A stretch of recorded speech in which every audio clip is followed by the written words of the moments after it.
is the Mustang. It can fly... that was the Mustang. Pretty fast, huh? However, there are some nasty rumors floating around about this ship, and we might just as well admit they're true. Some pilots don't like the P-51. Here are the pilots. However, our pilots don't seem to agree with these gentlemen. Here's what they have to say. I peeled off away from that 109 like I was standing still. And when it comes to blasting enemy pillboxes... Yes, sir. She's the baby for low-level attack. Why, I was on top of that supply column before the Nazis knew I was coming. Gentlemen, that was the Mustang. Designed, built, and flown in 180 days. Ordered in 1940 because the British foresaw the day when the deliveries made by the Ju-88s to Coventry would be returned with interest. An escort fighter which could fly farther and faster in protecting our bombers, delivering those bundles from Britain. Gentlemen, that was the Mustang. But today, in order to accompany our new bombers deep into enemy territory, our fighters must fly farther still and higher. Out of this need arose... Well, Colonel, there she is, the P-51B.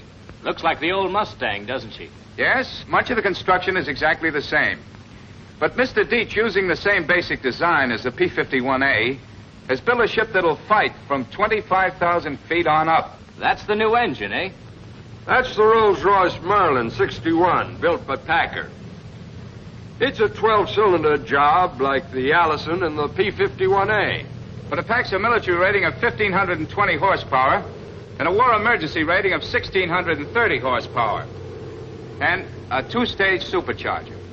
This two-stage blower and external fuel tanks mean it can serve as a high-altitude escort fighter for long-range bombers, besides doubling as a low-altitude fighter, dive, or low-level bomber. And with 150-gallon ferrying tanks under each wing, your pilots will be hopping the Atlantic pretty soon without too much trouble. And we're putting an 85-gallon tank in the fuselage, back of the pilot's seat. Now, these tanks, or the bombs, these are dummies, of course, go in these racks on each side, as you know.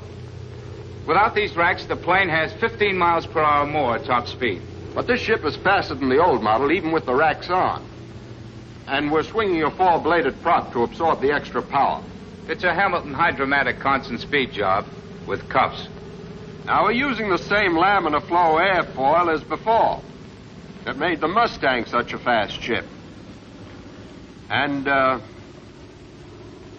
this is a newly designed aileron that gives the ship an extremely fast rate of roll.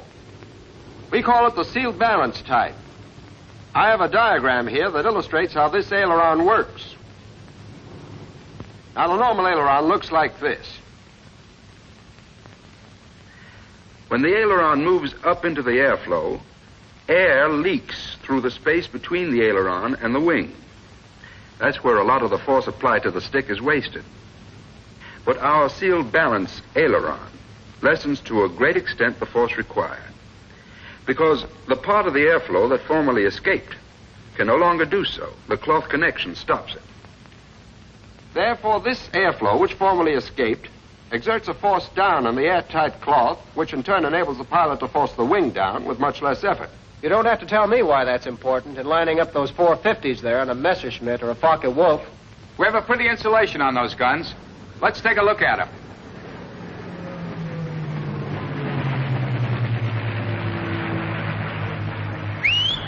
Sam. Give me a hand with these access doors here. I want you to notice how we laid the guns on the side to eliminate any bulge in the airfoil. We're using a simplified mounting that allows removal in a few seconds. What about the guns the Jerrys and the Japs are packing? What kind of protection does the pilot have from enemy gunfire? Well, let's take a look at the sketches, shall we? We'll show you. Here we are. The P-51B is equipped with face-hardened steel armor plating and an armor glass windshield. This affords protection for the pilot from bullets hitting within this area. We've also protected the coolant tank in the nose from frontal attack. In other words, in flight you get these cones of protection from enemy bullets. Which should be comforting news to the pilot. Well, personally, I think it's a good idea to get rid of the enemy before he has a chance to try the armor plating. You've got something there, Major. Arthur, let's stop shooting the breeze and get this ship off the ground. Okay, Bob. Colonel, if you'll join me in the control tower, we'll have grandstand seats. Right. See you later, Chilton. Right, sir.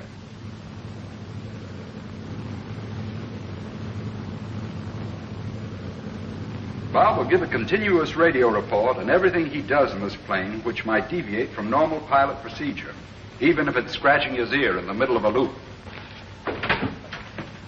Hello, Mr. Deeds. Oh, Charlie, these are the gentlemen I called you about. Colonel, let's get over to where we can see things.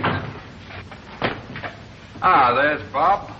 Now, you notice he gets in the plane from the rear, and flaps are kept down to prevent anyone stepping on them.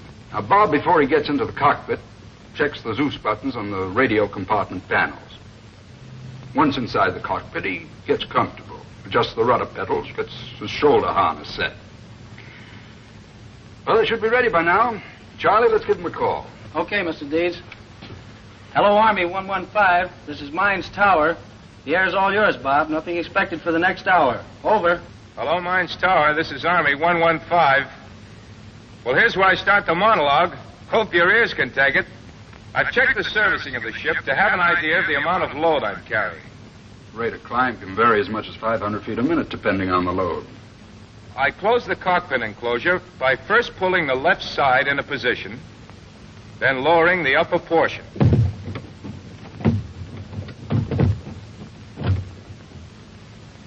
And I make sure the enclosure handle is locked in place with a safety latch, and rear hatch and felt molding is checked. He checks to see that the warning pins in the right sliding track are down. Pins checked. Starting the regular before starting engine check. Oh, by the way, if you were going to make an engine run up on the ground, especially pulling more than 40 inches of manifold pressure, be sure that the tail of the P-51B is anchored securely, and that the flaps are kept up. You see, the weight of the new Rolls-Royce engine has moved the center of gravity forward. As a result, the slipstream from the prop was liable to force the tail up. During my regular check, I make sure that the emergency boost control is in automatic, as I'm only to use it in case of war emergency for not more than 5 minutes at a time. Making sure supercharger control in automatic and not in low. Coolant and oil switches checked in automatic. Fuel booster pump on normal. Finish check, starting engine. Clear.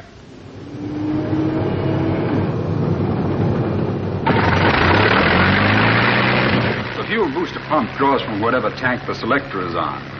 We tried to cut down on the number of things a pilot has to do. That's why the ship has an automatic manifold pressure regulator connected to the throttle. But the pilot will have to be careful under icing conditions, because the automatic regulator will try to compensate until the carburetor is completely iced up. May I have the microphone, please, Colonel? Are you ready, Bob? She's warmed up, ready for taxiing. Here I go. The attitude of this ship makes ground visibility very poor, so S-ing is necessary even more than in most airplanes with a conventional type landing gear.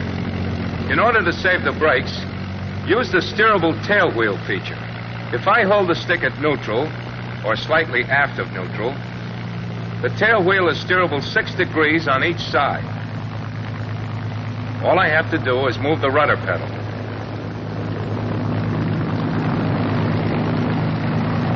The 6-degree steering feature doesn't allow sharp turns. In order to make one, I simply push the stick forward.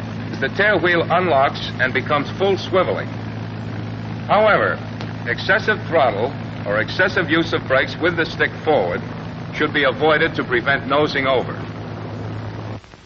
Making regular cockpit check. If in doubt, use the checklist. Every Army plane's got one. Flaps up. Coolers open. Trim tabs, 7 degrees, right rudder trim. Note that I switched the fuel booster pump to emergency. The pump draws from whichever tank the selector is on. Instruments, okay. Switches on main panel, okay. Checking oxygen gauge. Switches right panel, okay. Gas tanks, full. Running up engine, checking mags. Now, I use no flaps normally for takeoff, but if I were carrying bombs or external tanks, I might use them. So to show the operation, I'll use them this time. The best settings, 20 degrees flaps and 6 degrees tail heavy on the elevators, as the plane will get off more quickly and give a greater feeling of control that way. The manifold pressure can be used as you need it up to 61 inches. The propeller control is fully forward for the maximum RPM of 3,000. Taking off.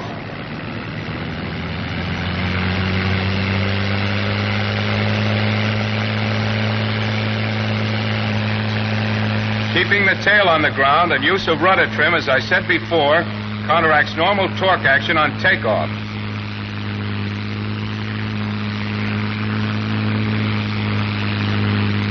A bit of back pressure on the stick has to be used to keep the tail down.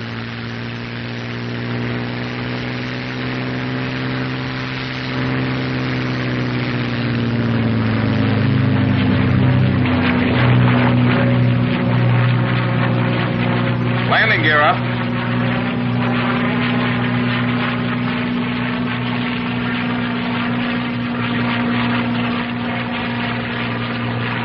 Here come the flaps.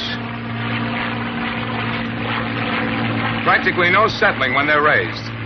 Fuel booster pump in normal. The plane feels normal now that it's off the ground. I'm heading upstairs. Let's get a pair of binoculars so we can see what's going on, Colonel. There's a pair, Major. Thank you.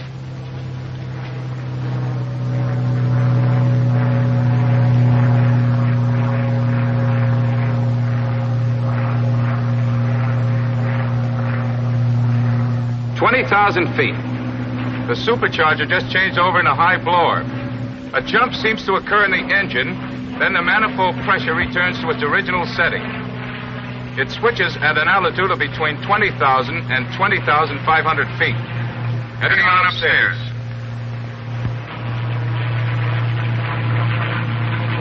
$25,000 feet. I've leveled off. Hello, Chilton. Hello? How is she on directional trim changes when speed and horsepower are varied? I'll throttle back and give it a whirl. The airplane is stable at all normal loadings, but the directional trim changes at low speeds as horsepower and speed is varied. However, the rudder tab corrects this effectively with only a slight adjustment, and it should be used as necessary. Normally, there is no trouble as the plane is naturally stable. That means the P-51B will remain at any altitude without adjusting the trim tabs. Less work for the pilot. Now I'm going to show her stalling characteristics. The stall is comparatively mild and occurs at approximately 95 miles per hour indicated with gear and flaps up. About 3 or 4 miles above this stalling speed, a slight elevator buffet occurs. Plane sinks a distance, then rolls over on one wing. It doesn't whip over as some other planes do and has very little tendency to drop into a spin. The recovery is completely normal. All that has to be done is to release the back pressure on the stick and apply opposite rudder.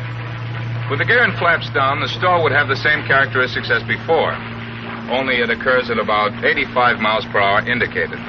Naturally, with combat tanks or bombs making an extra load, the stalling speeds are higher. I'll run to an accelerated stall.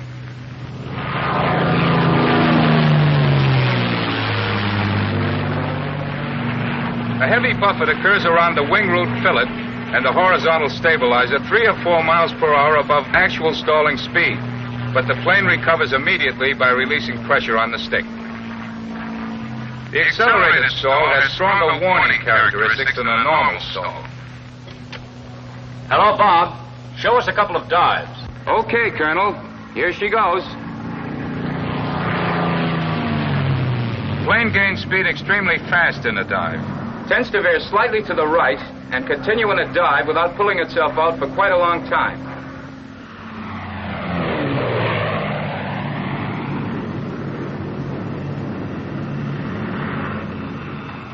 propeller doesn't overrun during the dive, does it? Not a bit. I put it at 3,000 RPM and it stayed nailed there. Any other questions, sir? No, thanks. How about doing a couple of rolls for us? Here's one to the left. Rate of roll is extremely fast, especially at high speeds. That's due to the sealed balanced aileron. It's the final result of 14 different designs. That fast roll really counts, too. Yes, that means the pilot can disengage the enemy a lot quicker. We believe the only enemy ship that can approach it for speed of roll is a Focke-Wulf 190. Here's another dive. In the dive, the pilot doesn't have to maintain excessive forward pressure on the stick. Catch the slight tendency to veer to the right with a trim tab. If in a prolonged dive. Otherwise, the ship is positively stable in the dive. Hello, Arthur. I'm going up to high altitude and put her in a maximum speed dive to show you how fast you'll go before reaching compressibility. Okay, Bob, let us know when you're up there. Roger. Now then, while Bob's climbing, there are some points that might interest you, gentlemen. Let's sit down, shall we? Colonel? Thanks. As you know, the true speed of a plane at the time compressibility occurs, divided by the speed of sound at that altitude, gives us a figure called the Mach number. So named after the man who discovered the relationship. Let's take an example. We'll say the plane reached compressibility at 560 miles per hour. That's true airspeed, at 10,000 feet altitude. Dividing this speed by 724, the speed of sound at 10,000 feet, we get, and gentlemen, we've done this arithmetic many times before, 0.76, the Mach number. Now that number indicates the speed a plane can dive at any given altitude. The higher the Mach number, the faster the plane can dive without encountering compressibility trouble. We believe the P-51B has the highest Mach number of any fighter. Now there's a point I'd like to make to pilots about getting into compressibility, but first a little more dope. The Mach number of any given ship remains the same no matter what the altitude. But the speed of sound decreases at high altitudes. So, the higher the altitude, the less speed required to get into compressibility. Let's get back to our problem. Suppose we were at 30,000 feet.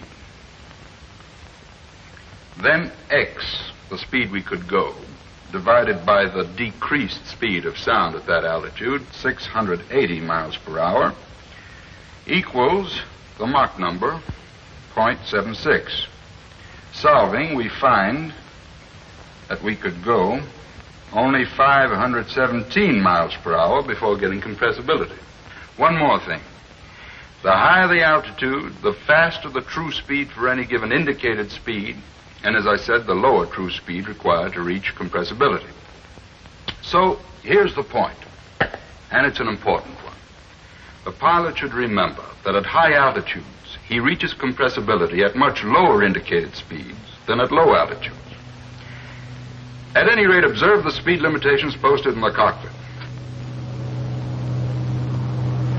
38,000. Are you all set down there? I guess we're all set. We had enough theory for the moment anyhow. Major, should we let them know we're still down here? Right. Hello, Bob. We're all set down here. You really going to wind her up for us? Just you hold on to your hat, Major. Okay. Give us your indicated speed and how she acts when you get her into compressibility, will you? Roger. I'll be down in a minute.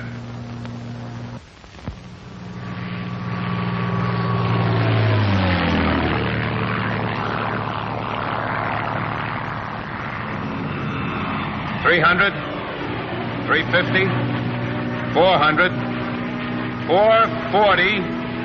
Compressibility. Stick moving fore and aft. Slight elevator overbalance. Heavy buffeting on tail section. Oscillation occurs rapidly. However, control forces on elevators remain unchanged. Plane hunts slightly along horizontal axis. Pulling out now.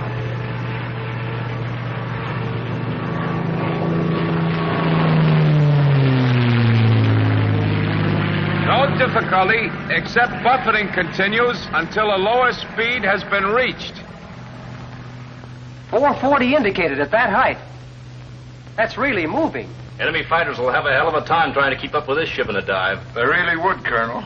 I'm going to try a couple of spins. I'll do a right spin first. Here she goes. In a right spin, there is a continuous oscillation. A slight rudder buffet is present. Procedure for recovery completely normal. No trouble getting out of the spin. Probably try one to the left now.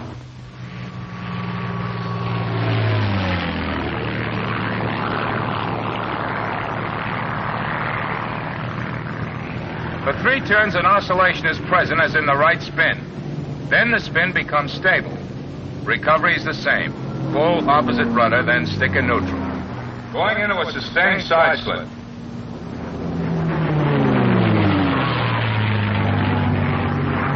Couldn't hold it. I'll do another. The plane will not hold a sustained side slip. The aileron control is insufficient to hold it on a side-slipping angle. The ship automatically tends to straighten out. However, it will side-slip long enough to avoid enemy fire. What about prohibitive maneuvers? The usual limitations? Right, no snap rolls, inverted spins, or outside loops. Hello, Bob. How about some aerobatics? Roger. Here's a loop.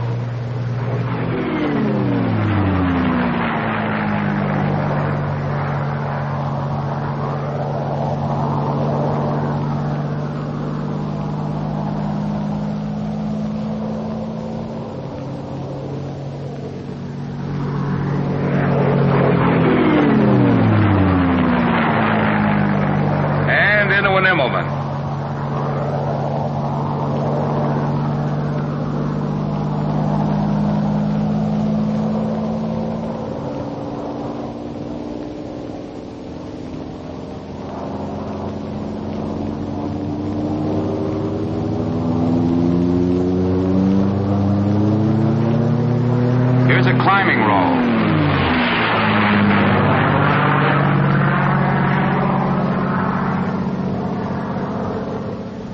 At high cruise, this airplane will even do a loop or Immelman from level flight position.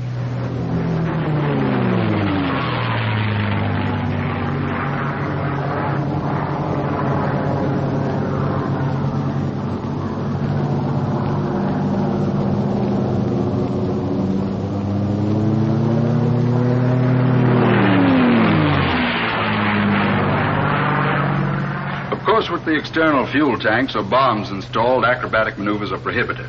Also, every pilot should be warned not to fly inverted for more than 10 seconds. In that position, the scavenger pump fails to operate and oil pressure drops. Going to buzz the field, Colonel. Want you to watch this for speed. Here he comes.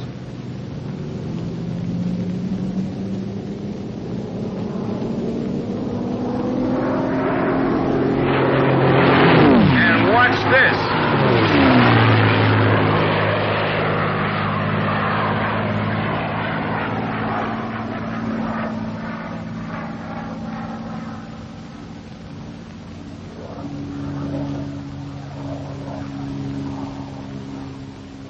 Like a bat out of hell. Boy, that was beautiful. Anything else I can show you while I'm up here? That was beautiful, Bob. Thanks, Colonel. I'll show you her gliding characteristics. I'll make a glide approach before landing. Right. Let's move over to where we can watch them come around.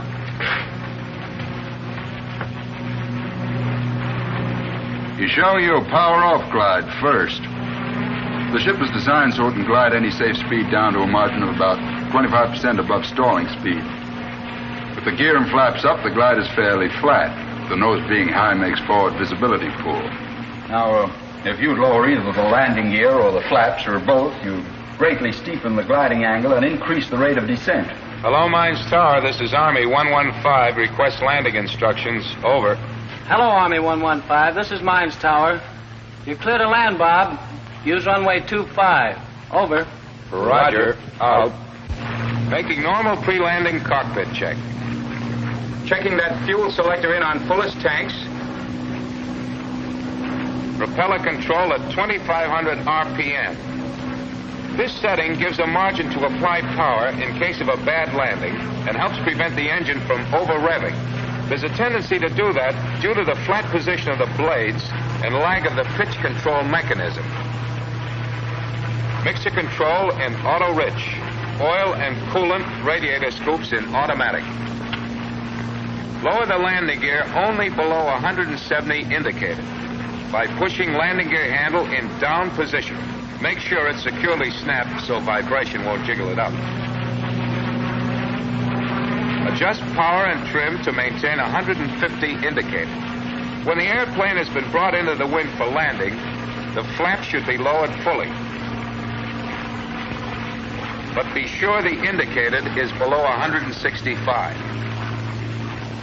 As soon as I turn into the field, I maintain gliding speed of around 115 with a normal whirl. With a full load, including auxiliary ferrying tanks, the gliding speed is between 125 and 130. Adjust the trim tab to assist in landing.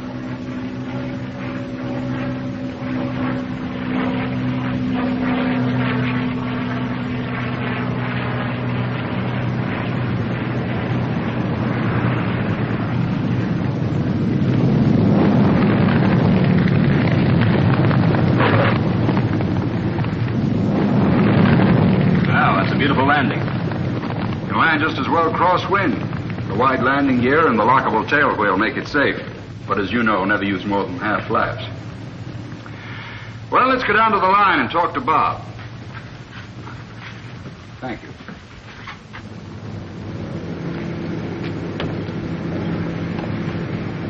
Well, how'd you like her, Colonel? Nice show, Bob. Mr. Dietz, I think we've got something. Thank you, sir. Nice landing, Bob. But tell me, what happens if you make a bad one, if you bounce her in?